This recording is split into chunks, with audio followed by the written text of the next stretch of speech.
My name is Sean Houston, and this is my demonstrative video on how to change your oil. Changing your oil is probably the cheapest and easiest preventive maintenance that you can do on your vehicle.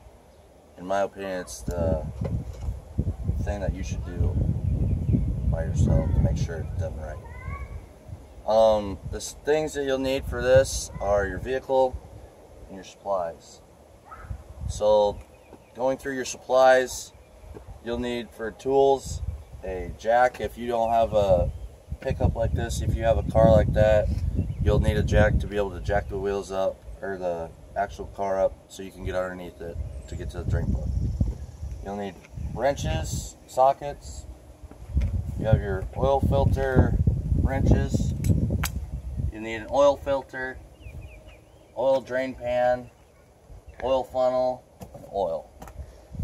Secondly, after you have all your tools and supplies, it's time to start the actual oil draining process.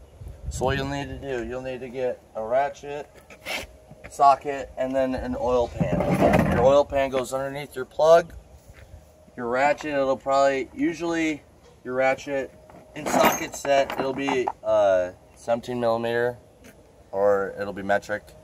So you'll need to figure that out. Once you're under the vehicle, you go to your oil pan, take your drain plug off, let the oil drain until it like starts dripping, until it completely stops. Then once you're done with that, you take your oil pan plug, put it back in, tighten it, but don't over tighten it. You'll strip it or you'll break it off.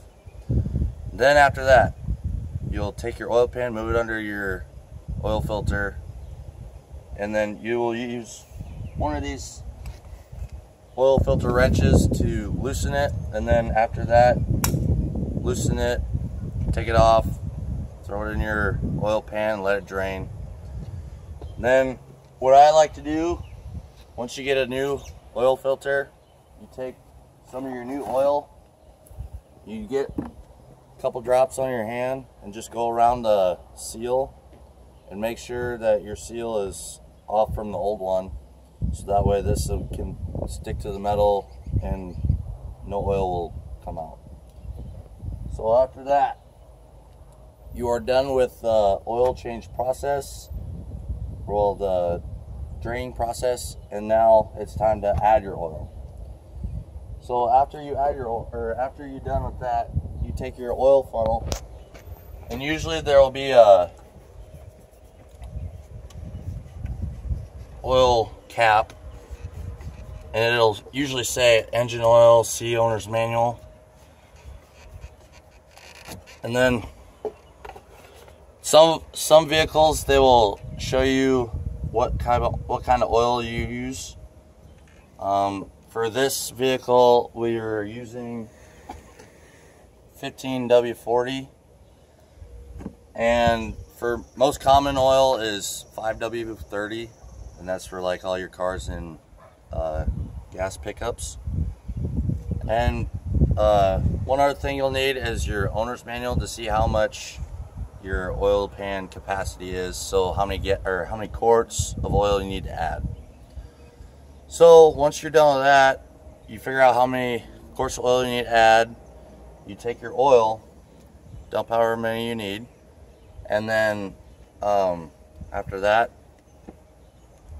done with that, what I like to do is I'll put this back on and I'll start the vehicle so I can circulate the engine oil, get it so it'll run, check my oil pressure gauge, and be able to see if there's any leaks after that. And once you're done with that, shut the vehicle off, let it sit for about 5-10 minutes, and then you come over to your vehicle, and then you come to the oil dipstick. It's usually yellow, and it's usually on the left. Well, most vehicles it's on the passenger side. And then you want to look, and you want to make sure that you're in between your fill and add. And then make sure you have a rag. Once in a while you want to redo it, come back and stick it in, and check it again, because usually the first one you just get the stuff that's on your dipstick wall, and now you'll be able to actually tell how full you are for your oil capacity. And if you're ever below your A, you need to add at least 1 quart. Usually this signifies you need 1 quart. So after that, look under your vehicle, make sure you don't have any leaks. If you have leaks, then go back under and tighten it, or check and make sure. If you, some people tend to forget the oil filter seal. It'll usually come, sometimes it comes off and it stays up there and it just sticks there, and then people double seal it, which will end up being bad because it'll you'll blow by both seals. So that is, in conclusion, that is how to change your oil in a vehicle, and hope you guys liked it. Thank you.